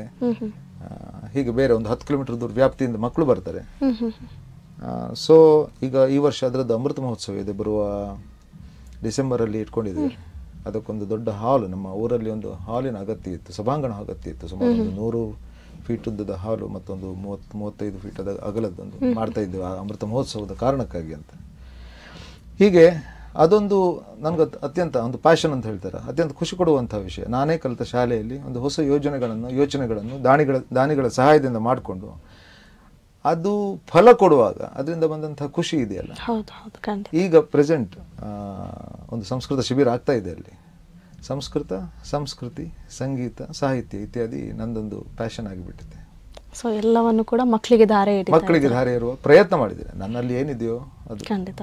ಅಂದ್ರೆ ಶಿಕ್ಷಕರಂದ್ರೇನೆ ಹಾಗೆ ಹಾಗೆ ತನ್ನಲ್ಲಿರುವ ಏನೋ ಒಂದು ಒಳ್ಳೆ ಗುಣ ಆಗಿರ್ಬೋದು, ತನ್ನಲ್ಲಿರುವ ವಿದ್ಯೆಗಳನ್ನ ಮಕ್ಕಳಿಗೆ ಧಾರೆ ಇರ್ತಾರೆ. ಖಂಡಿತ ಸರ್. ಈಗ ನಾನು ಕೇಳಬೇಕಂತದ್ದು ಸರ್, ನೀವು ಶಿಕ್ಷಕರಾಗಬೇಕನ್ನುವಂಥದ್ದು ನಿಮ್ಮ ಪೇರೆಂಟ್ಸ್ಗಳಿಗೆ ಕನಸಿತ್ತಾ? ಅಥವಾ ಬೇರೆ ಏನೋ ಆಗ್ಬೇಕು ಅಂತ ಆಸೆ ಇತ್ತ ನೀವು? ಶಿಕ್ಷಕರಂದ್ರೆ ನನ್ನ ತಂದೆ ಸಂಗೀತ ಶಿಕ್ಷಕರು, ಅವರು ಸಂಗೀತ ಕ್ಲಾಸ್ಗಳನ್ನೆಲ್ಲ ಮಾಡ್ತಾ ಇದ್ರು. ನಮ್ಮ ದೊಡ್ಡಪ್ಪನ ಅಥವಾ ಹಿಂದಿನ ನಮ್ಮ ಅಜ್ಜನ ಕಾಲದಿಂದ ಅವರು ವೇದ ವಿದ್ಯೆಯನ್ನೆಲ್ಲ ಕಲಿತುಕೊಂಡು ಅನೇಕ ಶಿಷ್ಯ ವರ್ಗಗಳನ್ನು ಹೊಂದಿದವರು. ವಿಚಿತ್ರ ಅಂದರೆ ನಾನು ಶಿಕ್ಷಕನಾದದ್ದು ಒಂದು ಸನ್ನಿವೇಶದಲ್ಲಿ, ಅದೇ ಸಮಯದಲ್ಲಿ ನನ್ನ ಅಕ್ಕ ಕೂಡ ಶಿಕ್ಷಕರಾಗಿ ಹಿಂದಿ ಶಿಕ್ಷಕ ಮಂಗಳೂರಲ್ಲಿ ಇದ್ದಾಳು. ನನ್ನ ತಂಗಿ ಕೂಡ ಶಿಕ್ಷಕಿ, ನನ್ನ ಅಕ್ಕನ ಗಂಡ ಭಾವ ಕೂಡ ಶಿಕ್ಷಕ. ಹಾಗೆ ಮತ್ತೆ ನಂದೊಂದು ಎಲ್ಲರೂ ಶಿಕ್ಷಕರೇ ಶಿಕ್ಷಕ. ಅದರಿಂದ ಒಳ್ಳೆಯ ವೃತ್ತಿ ಅಂತ ಕಾಣ್ತಾ ಇದ್ದೀನಿ.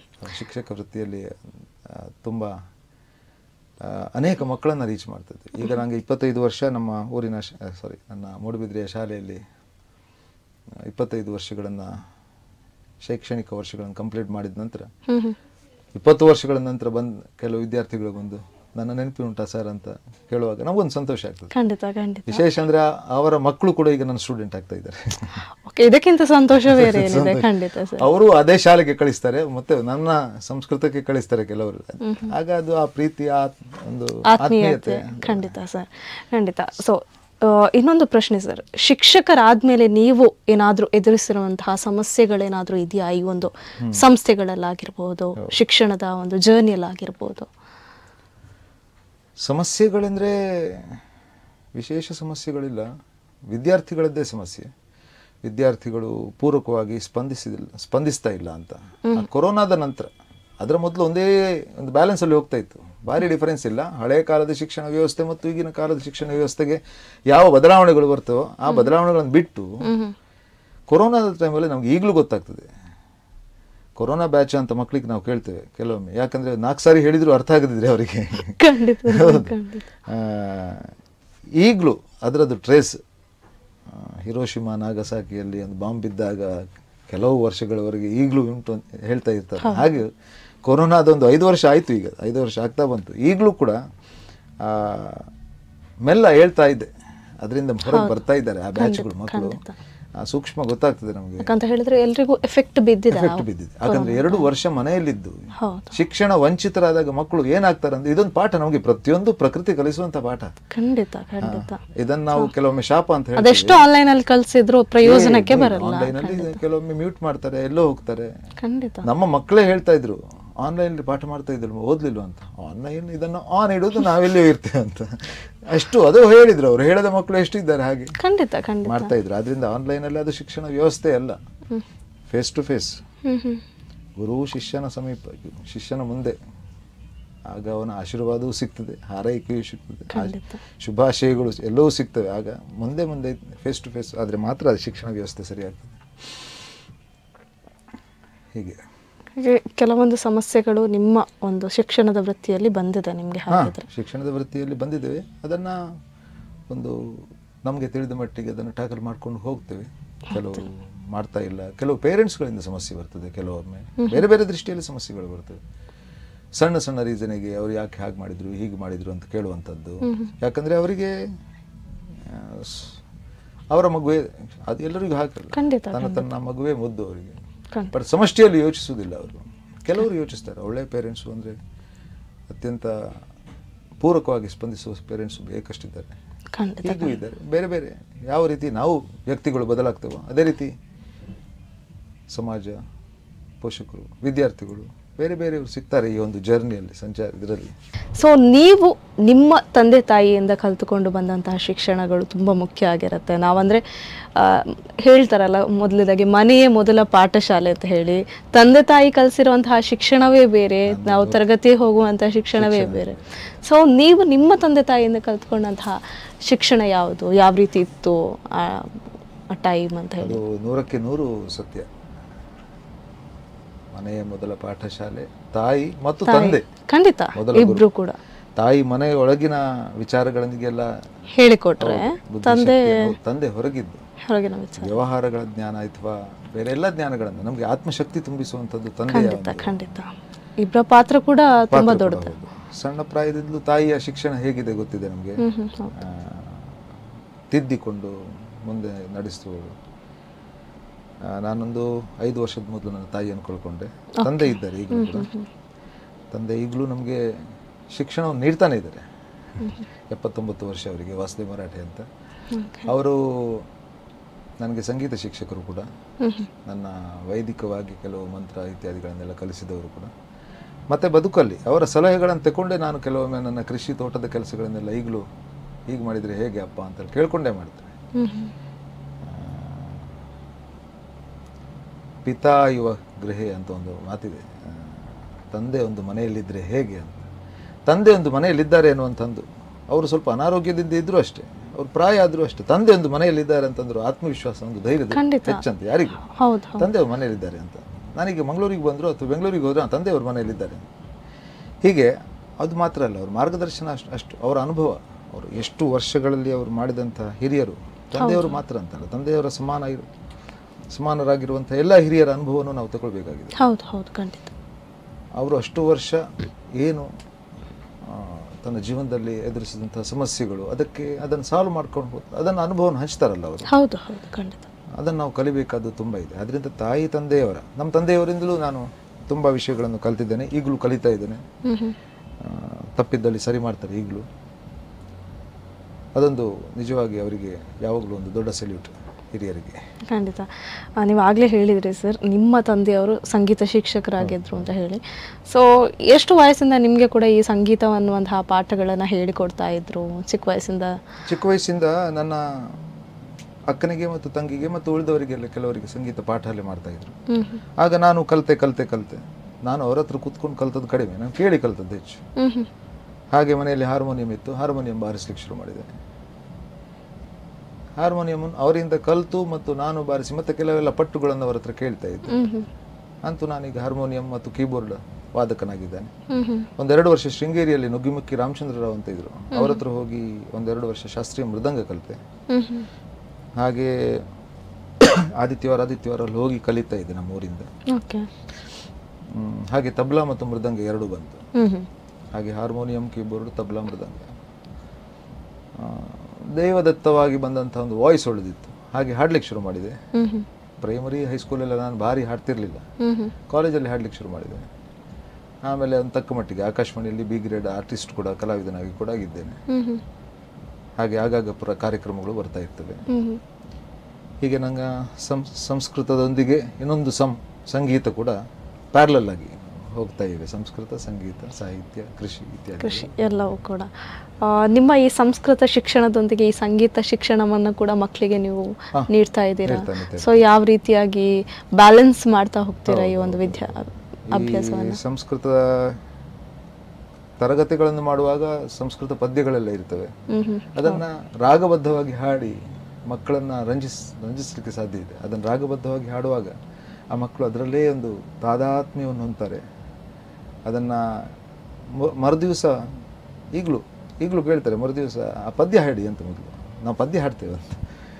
ಹಾಗೆ ಆ ಸಂಸ್ಕೃತ ಸಂಗೀತ 2 ಪ್ಯಾರಲಲ್ ಆಗಿದ್ರೆ ತುಂಬ ಒಳ್ಳೆಯದಾಗ್ತದೆ.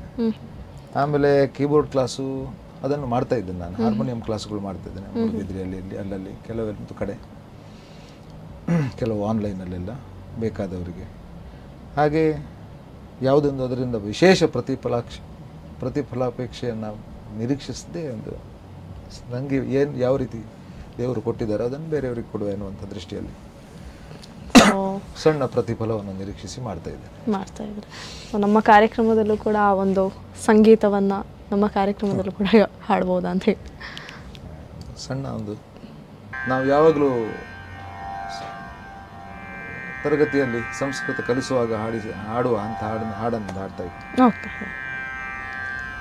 ಕವಿ ಕೋಕಿಲ ವಾಲ್ಮೀಕಿ ವಿರಚಿತ ರಾಮಾಯಣ ರಮಣೀಯ ಕಥಾ ಅತೀವ ಸರಳ ಮಧುರ ಮಂಜುಳ, ಅತೀವ ಸರಳ ಮಧುರ ಮಂಜುಳ, ನೈವ ಕ್ಲಿಷ್ಟ ನ ಚ ಕಠಿಣ, ನೈವ ಕ್ಲಿಷ್ಟ ನ ಚ ಕಠಿಣ, ಸುರಸ ಸುಬೋಧ ವಿಶ್ವಮನೋಜ್ಞ ಕವಿತಾ ಹೃದಯ ರಮಣೀಯ, ಅಮೃತವಾಣಿ ಸಂಸ್ಕೃತ ಭಾಷಾ, ನೈವ ಕ್ಲಿಷ್ಟ ನ ಚ ಕಠಿಣ, ನೈವ ಕ್ಲಿಷ್ಟ ನ ಚ ಕಠಿಣ, ನೈವ ಕ್ಲಿಷ್ಟ ನ ಚ ಕಠಿಣ.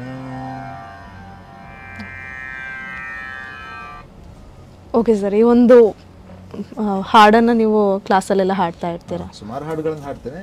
ಇದರಲ್ಲಿ ಒಂದು ಯಾವಾಗಲೂ ಮಕ್ಕಳಿಗೆ ಇಷ್ಟ ಆಗುವಂಥ ಹಾಡು ಇದು. ಅಷ್ಟ ಆಗುವಂಥ ಹಾಡು. Okay sir. ಯಮನ್ ಕಲ್ಯಾಣಿ ಅನ್ನುವಂಥ ರಾಗದಲ್ಲಿ ಒಂದು ರಾಗ, ಅದ್ಭುತವಾದಂಥ ರಾಗಗಳು. Okay sir. ಇನ್ನು ಈ ಒಂದು ತರಗತಿಗಳಲ್ಲಿ ಅದಾದ ನಂತರ ನಿಮ್ಮ ಜೀವನದಲ್ಲಿ NCC ಅನ್ನುವಂಥದ್ದು ಕೂಡ ಒಂದು ಪ್ರಮುಖ ಪಾತ್ರ ಕೂಡ ವಹಿಸ್ತಾ ಇದೆ ಅಂತ ನೀವಾಗಲೇ ಹೇಳಿದ್ರಿ. ಸೊ ಇದು ಹೇಗೆ, ಇದು ಯಾವ ಟೈಮಲ್ಲಿ ನೀವು NCCಗೆ ಜಾಯಿನ್ ಆದ್ರಿ? ಅದೊಂದು ಅನಿರೀಕ್ಷಿತವೇ. ಅನೇಕ ಮಜಲುಗಳು ನನ್ನ ಈ ಶೈಕ್ಷಣಿಕ ಜೀವನದಲ್ಲಿ NCC ಅಧಿಕಾರಿಯಾಗಿ ಒಂದು ಕೆಲಸವನ್ನ ಮಾಡಲಿಕ್ಕೆ ಒಂದು ಅವಕಾಶ ಸಿಕ್ಕಿದ್ದು ಕೂಡ ಅದು ಅನಿರೀಕ್ಷಿತವೇ. ನಾನು ನನ್ನ ಮೂಡುಬಿದ್ರೆಯ ಶಾಲೆಗೆ ಸೇರುವಾಗ ಬೇರೆ ಶಾಲೆಗಳಲ್ಲಿ NCC ಇತ್ತು. ನಾನು ಮೂಡುಬಿದ್ರೆ ನಮ್ಮ ಶಾಲೆಗೆ ಬಂದದ್ದು ಸಂಸ್ಕೃತಕ್ಕಾಗಿ ಬಂದದ್ದು, ಬೇರೆ ಶಾಲೆಯಲ್ಲಿ ಸಂಸ್ಕೃತ ಇತ್ತು. ಆದ್ರಿಂದ ನಮ್ಮ ಮಕ್ಕಳು ಬೇರೆ ಶಾಲೆಗೆ ಹೋಗ್ತಾರೆ ಅನ್ನುವಂಥ ಒಂದು ಕಾನ್ಸೆಪ್ಟಲ್ಲಿ ನಮ್ಮ ಮ್ಯಾನೇಜ್ಮೆಂಟು ನೀವು ಬನ್ನಿ ಅಂತ ಹೇಳಿದ್ರು. ಹಾಗೆ ನಾನು ಸಂಸ್ಕೃತಕ್ಕೆ ಸೇರಿದ ನಂತರ ಅಲ್ಲಿ ಇನ್ನೊಬ್ಬರು ಅಧ್ಯಾಪಕರಿದ್ದರು. ಆ NCCಗೆ ಸೇರ್ಲಿಕ್ಕಾದ್ರೆ ಗ್ರಾಜ್ಯುಯೇಟ್ ಅಸಿಸ್ಟೆಂಟ್ ಆಗಿರಬೇಕು, ಪದವಿ ಆಗಿರಬೇಕು. ಇನ್ನೊಬ್ರು ಅವರದ್ದು PUC ಆದದ್ದು, PUC CPED ಆಗಿ ಅವರು ಕ್ರೀಡಾಧ್ಯಾಪಕರಾಗಿ. ಹಾಗೆ ನೀವು ಹೋಗ್ತೀರಾ ಅಂತ ನಂಗೆ ಕೇಳಿದ್ರು. ನನಗೆ ಕಾಲೇಜಲ್ಲಿ ಹೈಸ್ಕೂಲಲ್ಲಿ ಇದ್ದೆ NCCಯಲ್ಲಿ, ಬಟ್ ಅಷ್ಟೇನೋ ಅದ್ರ ಬಗ್ಗೆ ನಾನು, ನಮ್ಮ ಮನೆ ದೂರದಲ್ಲಿತ್ತು. ಹಾಗೆ ನಾನು NCC ಹೋಗುದು ಬರುವುದೆಲ್ಲ ಸ್ವಲ್ಪ ಕಡಿಮೆ ಮಾಡ್ತಿದ್ದೆ. ಒಂದು ವರ್ಷ ಸೇರಿದ್ದೆ, ಮತ್ತೆ ಬಿಟ್ಟುಬಿಟ್ಟೆ. ಮತ್ತದು ತುಂಬಾ ದೂರದಲ್ಲಿ ಟ್ರೈನಿಂಗ್ ಎಲ್ಲ ಕೊಡ್ತಾರೆ ಅನ್ನೋ ಒಂದು ಮಿಲಿಟರಿ ಅಂತ ಹೇಳೋ ಒಂದು ಹೆದರಿಕೆ ಇತ್ತು. ಅದು ಕೂಡ ಬೇಡ ಅಂತ ಒಂದು ತಲೆಯಲ್ಲಿ ಇತ್ತು. ಬಟ್ ಬೇರೆ ಯಾರಿಲ್ಲ, ಇನ್ನೋವೇಟಿಬಿಲಿಟಿ, ಹೋಗ್ಲೇಬೇಕಾಯ್ತು. ಹಾಗೆ ನಾನೇ ಹೋಗುದಂತಾಯ್ತು. ಹಾಗೆ 2002ರಲ್ಲಿ 2000ದಲ್ಲಿ NCC ಸೇರಿದೆ. 2 ವರ್ಷದೊಳಗೆ ನಮಗೆ ಕೋರ್ಸ್ ಮಾಡಬೇಕು ಅಂತ ಆಯ್ತು. ಅದು ನಾಗ್ಪುರದ ಹತ್ರ ಕಾಮಟಿ ಅಂತ, ಅಲ್ಲಿ ಮಿಲಿಟರಿ ಟೈಪ್ ಇದ್ದೊಂದು. ಈಗಿನ ಮಿಲಿಟರಿ ಟ್ರೈನಿಂಗ್ ಹೋಲಿಸಿದ್ರೆ ಒಂದು 25-30%. ನಮಗೊಂದು ಟ್ರೈನಿಂಗ್ 3 ತಿಂಗಳು ಕಂಟಿನ್ಯೂ 90 ಡೇಸ್ ಟ್ರೈನಿಂಗ್ ಇತ್ತು. ಒಳ್ಳೆ ಟ್ರೈನಿಂಗ್ ಅದು. ಪ್ರತಿಯೊಬ್ಬ ಮನುಷ್ಯನಿಗೂ ಸಿಗಬೇಕಾದ ಟ್ರೈನಿಂಗ್. ಬೆಳಿಗ್ಗೆ 7ರಿಂದ ಹಿಡಿದು ಸಾಯಂಕಾಲದವರೆಗೆ ಡಿಸಿಪ್ಲಿನ್ ಯಾವ ರೀತಿ ಇರಬೇಕು, ಏನೆಲ್ಲ ಚಟುವಟಿಕೆಗಳು. ಬೆಳಿಗ್ಗೆ ಎದ್ದ ಕೂಡಲೇ ಒಂದು PT, ಅಂದ್ರೆ ದೈಹಿಕವಾಗಿ ನಾವು ಸಮರ್ಥರಾಗಿರ್ಬೇಕಾದ್ರೆ ಒಂದಷ್ಟು 2.4 ಕಿಲೋಮೀಟರ್ಸ್ 9 ನಿಮಿಷದಲ್ಲಿ ಓಡಬೇಕು ಅಂತ. ಇಲ್ಲಾದ್ರೆ ಅದನ್ನು ಓಡಿಸ್ತಿದ್ರು. ಆ 3 ತಿಂಗಳು ಟ್ರೈನಿಂಗ್ ಅದೇ. ಫಸ್ಟಿಗೆ ಹೋದ ಕೂಡಲೇ ನಾವು ಯಾವ್ದ್ರಲ್ಲಿ ಫೈಲ್ ಇದ್ದೇವೆ ಅಂತ ಟೆಸ್ಟ್ ಮಾಡ್ತಾರೆ. ಅದಕ್ಕೆ ಅವರಿಗೆ ಪೂರಕವಾಗಿ ಅದಕ್ಕೆ ಟ್ರೈನಿಂಗ್ ಕೊಡ್ತಾರೆ. ಕೊನೆಗೆ ನಮ್ಮನ್ನ ಒಂದು ಆಫೀಸರ್ ಮಾಡಿ ಕಳಿಸ್ತಾರೆ. ಅಲ್ಲಿ ಕೊನೆಯಲ್ಲಿ ಆ PRC ಏನಂತ ಆಫೀಸರ್ ಆಗುವಂತ ಒಂದು ಸ್ಟೆಪ್ ಹೊರಗಿಟ್ಟು ನಮಗೆ ಒಂದು ಬ್ಯಾಜ್ ಎಲ್ಲ ಬರ್ತದೆ. ಅದೊಂದು ನಿಜವಾಗಿ ರೋಮಾಂಚನ ಆಗುವಂತ ಒಂದು ಕ್ಷಣ. ನಾನು 3 ತಿಂಗಳಲ್ಲಿ ಇದ್ದೊಂದು ನಾನೊಂದು ಪದಕವನ್ನು ಪಡ್ಕೊಂಡು ಹೊರಗೆ ಬಂದೆ ಅಂತ. ಆಮೇಲೆ ಅದನ್ನ ಅಲ್ಲಿ ಏನ್ ಕಲ್ತ್ವಿ, ಇದು ಕೂಡ ಆಗ ಹೇಳಿದಾಗೆ ವಿದ್ಯಾರ್ಥಿಯಾಗಿ ನಾನು ಏನ್ ಕಲ್ತೆ ಅದನ್ನು ಮಕ್ಕಳಿಗೆ ಅಳವಡಿಸುವಂಥದ್ದು. ನಮ್ಗೆಲ್ಲ ಪನಿಷ್ಮೆಂಟ್ ಕೊಟ್ಟರು, ನಾವು ಅದನ್ನು ಮಕ್ಕಳಿಗೆ ಪನಿಷ್ಮೆಂಟ್. ಅದೊಂದು ಅಲ್ಲಿ ಹೇಳ್ತಿದ್ರು ಕೆಲವೊಮ್ಮೆ, 1 ನಿಮಿಷ 2 ನಿಮಿಷ ಲೇಟ್ ಆದ್ರೆ 10 9 8 7 ಕೌಂಟ್ ಮಾಡ್ಕೊಂಡು ಲಾಸ್ಟಿಗೆ ಬಂದವರನ್ನ ಬಿಲ್ಡಿಂಗ್ ಕೋ ದೈನೆ ಚೊಟ್ಕೆ ಬಾಯಸೆ ಆವು 3 ಬಾರ ಆವು ಅಂತ ಕೆಲವು. ಅದೊಂದು ಫನ್ನಿ ಪನಿಷ್ಮೆಂಟ್ ನಿಜವಾಗಿ. ಈಗ ನಡೆದ್ರೆ ಆಗ ನಮ್ಗದು ಓಡ್ಬೇಕಲ್ಲ ಅಂತ ಕಾಣುತ್ತೆ. ಆ ಸಣ್ಣ ಸಣ್ಣ ಪನಿಷ್ಮೆಂಟ್ ಇಂದ ಏನಾಗ್ತದೆ ಅಂದ್ರೆ ನಮ್ಗೊಂದು ಆ ಡಿಸಿಪ್ಲಿನ್ ಹೋಗ್ಬೇಕು ಅಂತ ಕಾಣ್ತದೆ. ಇಲ್ಲಾಂದ್ರೆ ಪನಿಷ್ಮೆಂಟ್ ಸಿಗ್ತದೆ. ಅದನ್ನ ನಾವು ಮಕ್ಕಳಿಗೆ ಅದನ್ನ ನಾವು ಅಳವಡಿಸ್ತೇವೆ. ಮಕ್ಕಳು ಅದರಲ್ಲಿ ಈಗ ಹೋಗಿ ಅಲ್ಲಿ ಟಚ್ ಮಾಡ್ಕೊಂಡು ಬಾ ಅಂತ ಸಣ್ಣ ಹೇಳುದು. ದೊಡ್ಡ ಒಂದು ಸ್ಕೂಲ್ ಬಸ್ಸಲ್ಲಿ ಸೈಡಲ್ಲಿ ನಿಂತಿದ್ರೆ ಎಲ್ಲ ಹೋಗಿ ಟಚ್ ಮಾಡ್ಕೊಂಡು ಬಾ ಅಂತ ಫಸ್ಟಿಗೆ 10 ಜನರನ್ನು ತೆಗಿತೇವೆ ನಾವು. ಹಾಗೆ ಓಡ್ಕೊಂಡು ಬರ್ತಾರೆ ಬಸು ಮಾಡ್ಕೊಂಡು. ಮತ್ತೆ 20 ಜನರು ಅಂತ ಎಲ್ಲರನ್ನು ತಗೊಳ್ತೇವೆ, ಅದು ವಿಷಯ ಬೇರೆ. ಆದ್ರೊಂದು ಅಲ್ಲಿ ಏನಾಗ್ತದೆ ಅಂದ್ರೆ ಒಂದು ಸಾಮೂಹಿಕವಾಗಿ ಒಂದು ನಾವು ಆ ಟೈಮಿಗೆ ಬರಬೇಕು ಅನ್ನುವಂಥ ಕಾನ್ಸೆಪ್ಟ್ ಮಕ್ಕಳಲ್ಲಿ ಬೆಳೀತು. ಹೀಗೆ NCCಯಲ್ಲಿ ಆ ಡ್ರಿಲ್ ಇರಲಿ, ವೆಪನ್ ಟ್ರೈನಿಂಗ್ ಇರಲಿ, ರೈಫಲ್ ಅನ್ನೆಲ್ಲ ನಾವು ಮುಟ್ಟುವಂತ, ಇಲ್ಲಾದ್ರೆ ನಾನ್ ಆರ್ಮಿ ಸಿವಿಲಿಯನ್ಸ್ ಎಲ್ಲಿ ಮುಟ್ಲಿಕ್ಕೆ ಸಾಧ್ಯ? ಖಂಡಿತ 303 ರೈಫಲ್ ಇಂದ ಫೈರ್ ಮಾಡುವಂಥದ್ದು. ಆಮೇಲೆ ಕ್ಯಾಂಪ್ ಯಾವ ರೀತಿ ಮಾಡುವುದು, ಟೆಂಟ್ ಹೇಗೆ ಕಟ್ಟುವುದು, ಮ್ಯಾಪ್ ರೀಡಿಂಗು, ದೂರದಲ್ಲಿರುವಂತಹ ಒಬ್ಬ ಶತ್ರು ಸೈನಿಕನನ್ನು ಯಾವ ರೀತಿ, ಪ್ರತಿಯೊಂದು ಆರ್ಮಿಯಲ್ಲಿ ಯಾವ ರೀತಿ ಟ್ರೈನಿಂಗ್ ಕೊಡ್ತಾರೆ ಅದನ್ನೊಂದು ಜಸ್ಟ್ ಗ್ಲಿಮ್ಸ್ ಒಂದು 3 ತಿಂಗಳಲ್ಲಿ ಮಾಡ್ತಾ ಇದ್ರು. ಮತ್ತೆ ಅದು ಮತ್ತೆ 3 ವರ್ಷದಲ್ಲಿ ಮತ್ತೊಂದು ತಿಂಗಳು ರಿಫ್ರೆಶರ್ ಅಂತ ಕೋರ್ಸ್ ಇತ್ತು. ಹಾಗೆ ಒಂದು 2-3 ಕೋರ್ಸಿಗೆ ಹೋದೆ. ಮತ್ತೆ ಒಂದು 15 ವರ್ಷ ಆದ್ಮೇಲೆ ಅದನ್ನು ಬಿಟ್ಟೆ ಬೇರೆಯವರನ್ನು. ಹಾಗೆ ಅದು NCC ಒಂದು ಭಾಗ್ಯ ಅಂತ ಹೇಳ್ಬೋದು. ಬೇರೆ ಬೇರೆ ಶೈಕ್ಷಣಿಕ ವಿಷಯಗಳಲ್ಲಿ NCC ಆ ಡಿಸಿಪ್ಲಿನ್ ಅದೊಂದು ಬಾಕಿ ಇತ್ತು. ಸಂಸ್ಕೃತ ಆಯಿತು, ಸಂಗೀತ ಆಯಿತು, ಕೃಷಿ ಆಯಿತು. ಸೊ ಕೃಷಿ ಬಗ್ಗೆ ಕೇಳಲಿಕ್ಕೆ ಬಾಕಿ ಇದೆ ಸರ್, ಕೃಷಿ ಬಗ್ಗೆ ಹೇಳಬೇಕಾಗಿರುವಂಥದ್ದು. ಹೌದಾ? ಕೃಷಿ ಬಗ್ಗೆ ಹೇಳಿ. ಕೃಷಿ ಯಾವ ರೀತಿ ನೀವು ತೊಡಗಿಸ್ಕೊಂಡ್ರಿ ಚಟುವಟಿಕೆಯನ್ನ?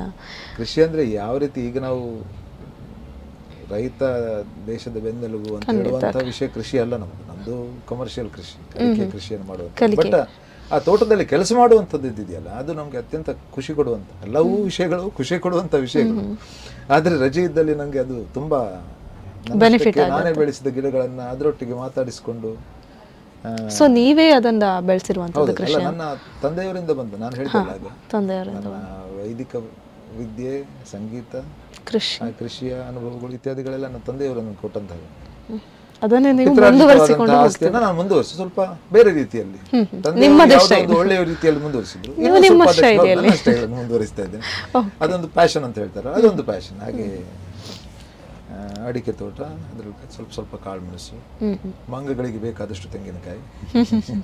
ನಮ್ದಂದ್ರೆ ಯಾವ ವೆಸ್ಟರ್ನ್ ಘಾಟ್ಸ್ ಸೈಡ್ ಅಲ್ಲಿ ಇರುವಂತಹ ತೋಟಗಳು, ಆದ್ರಿಂದ ಅಲ್ಲಿ ಮಂಗಗಳು, ಮಂಗಗಳು, ಹಂದಿಗಳು, ಕಾಡು ಕೋಣಗಳೆಲ್ಲ ಒಟ್ಟೊಟ್ಟಾಗಿ ಬದುಕುವಂಥದ್ದು. ಹಾಗೆ ಅದೊಂದು ರಜೆಯಲ್ಲಿ ಅತ್ಯಂತ ಸಂತೋಷದ ಸಮಯ ನಂಗೆ ತೋಟಗಳಲ್ಲಿ ಇರುವಂಥದ್ದು. ಸೊ ಯಾವತ್ತು ಬೋರ್ ಆಗ್ಲಿಕ್ಕಿಲ್ಲ, ಎಲ್ಲದ ಚಟುವಟಿಕೆಗಳು ತುಂಬಾ ಜಾಸ್ತಿ ಇರುವಂಥದ್ದು. 24 ಗಂಟೆ ಸಾಕಾಗೋದಿಲ್ಲ ನಂಗೊಂದು, ಇನ್ನೊಂದು 24 ಗಂಟೆ ಬೇಕಾದ್ರೆ ಒಂದು 4 ಗಂಟೆ ಸ್ವಲ್ಪ. ಖಂಡಿತ ಸರ್. ಇನ್ನೊಂದು ಮುಖ್ಯವಾದ ಪ್ರಶ್ನೆ, ನೀವು ಶಿಕ್ಷಕರಾಗೋದಕ್ಕೆ ಸಂಸ್ಕೃತವನ್ನೇ ಯಾಕಾಗಿ ಆಯ್ಕೆ ಮಾಡ್ಕೊಂಡ್ರಿ ಅನ್ನೋ ವಿಷಯ ಒಳ್ಳೇದು. ಆಗ ನಾನು ಹೇಳಿದೆ, ಸಂಸ್ಕೃತ ಆಯ್ಕೆ ನಂದು ಇರಲಿಲ್ಲ. ಅದೊಂದು ಕೆಲವೆಲ್ಲ ವಿಷಯಗಳು ರಕ್ತಗತವಾಗಿರ್ತದೆ, ನಾವು ಹೇಳಿದಾಗಿರೋದಿಲ್ಲ. ಮನುಷ್ಯ ಯಾವ ರೀತಿ ಹೋಗ್ಬೇಕಂತ ಮೊದಲೇ ನಿರ್ಧಾರ ಆಗಿರ್ತದೆ. ಇವನು ಸಂಸ್ಕೃತ ಮಾಸ್ಟರೇ ಆಗ್ಬೇಕು, ಇವನು ವಿಜ್ಞಾನ ಆಗ್ಬೇಕು, ಅಥವಾ ಹೀಗೆ ಆಗ್ಬೇಕು, ಹಾಗೆ ಆಗ್ಬೇಕು.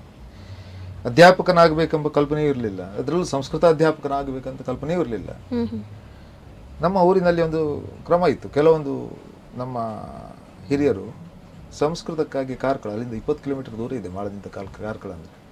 ಆ ಟೈಮಲ್ಲಿ 25-30 ವರ್ಷ ಇದ್ದೆ, ಟ್ರಾನ್ಸ್ಪೋರ್ಟ್ ಎಲ್ಲ ತುಂಬಾ ಕಡಿಮೆ ಇರುವಾಗ, ಈಗ ಎಲ್ಲರೂ ಬೈಕ್ ಕಾರ್ಗಳಲ್ಲಿ ತಿರುಗಾಡ್ತಾರೆ ವಿಷಯ.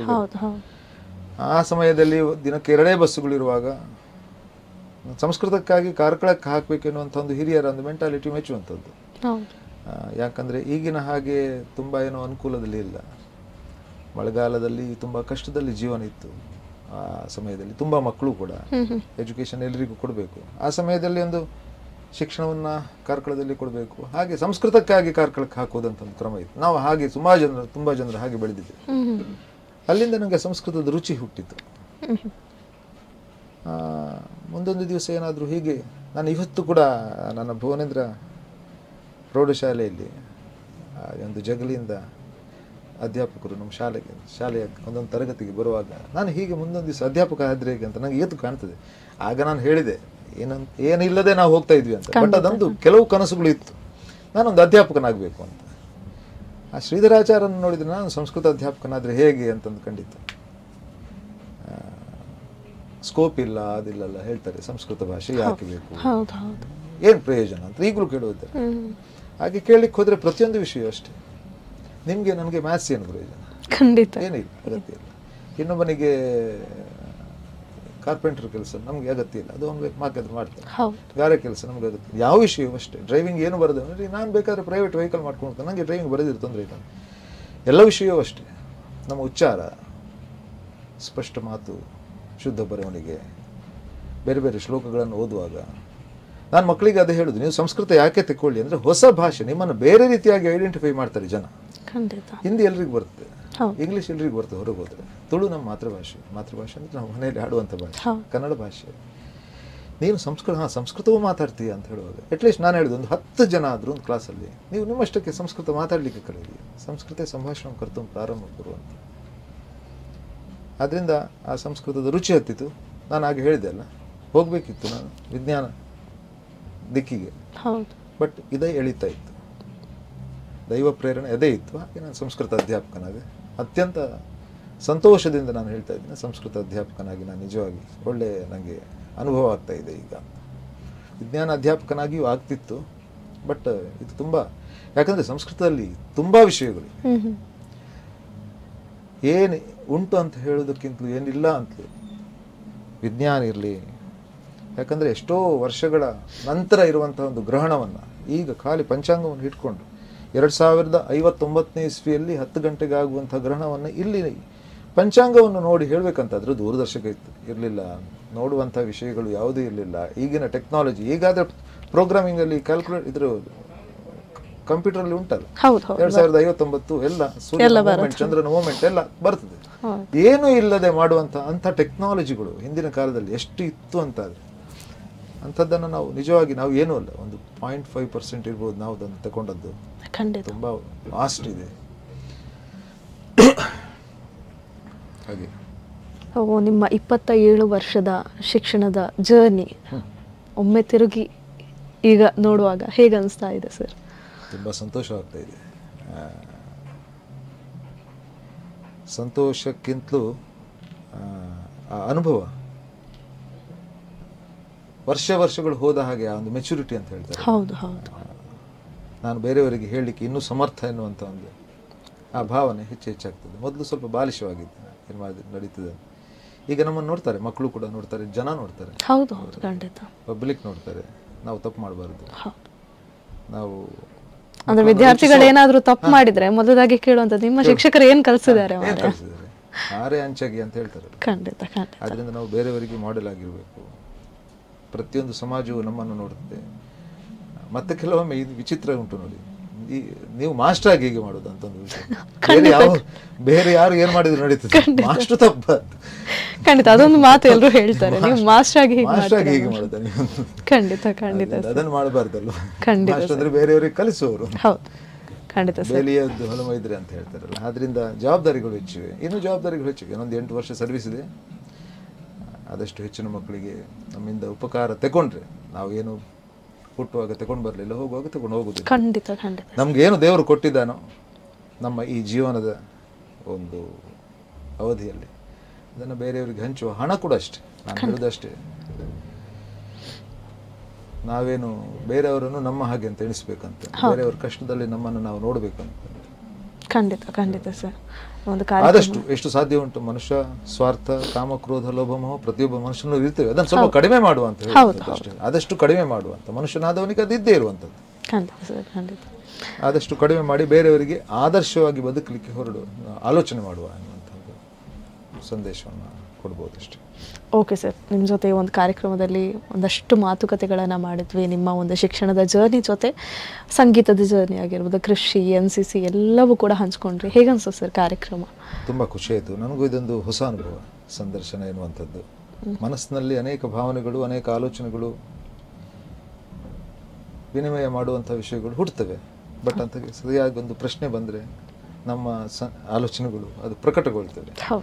ಹೀಗೆ ಇವತ್ತು ಮಾತಾಡಿದಂಥ ಅನೇಕ ವಿಷಯಗಳು ನನ್ನ ತಲೆಯಲ್ಲಿತ್ತು, ಅದನ್ನು ವ್ಯಕ್ತಪಡಿಸಲಿಕ್ಕೆ ಅವಕಾಶ ಸಿಕ್ಕಿರಲಿಲ್ಲ. ಈ ಒಂದು ಅಭಿಮತ ಚಾನೆಲ್ ಒಳ್ಳೆಯ ವೇದಿಕೆಯನ್ನು ಕೊಟ್ಟಿದೆ. ನಮ್ಮಂಥ ಒಬ್ಬ ಸಾಮಾನ್ಯ ಗ್ರಾಮೀಣ ಒಬ್ಬ ಶಿಕ್ಷಕನನ್ನು ಗುರುತಿಸಿ ಸಮಾಜಕ್ಕೆ ಪರಿಚಯಿಸಿ ಉಳಿದವರಿಗೂ ಕೂಡ ಒಂದು ಆದರ್ಶವಾಗಿ ಒಂದು ಮಾದರಿಯ ಒಂದು ಕಾರ್ಯಕ್ರಮವನ್ನು ಮಾಡಿದ್ದೀರಾ. ಇಂತಹ ಅವಕಾಶವನ್ನು ಕೊಟ್ಟದ್ದಕ್ಕಾಗಿ ಧನ್ಯವಾದಗಳು. ಹಾಗೆ ಇಂತಹ ಅವಕಾಶಗಳು ಅನೇಕ ಶಿಕ್ಷಕರಿಗೆ ಅಥವಾ ಸಮಾಜದಲ್ಲಿರುವಂಥ ಬೇರೆ ಬೇರೆ ವ್ಯಕ್ತಿಗಳಿಗೆ ಇಂಥ ಅವಕಾಶಗಳು ಸಿಗಲಿ.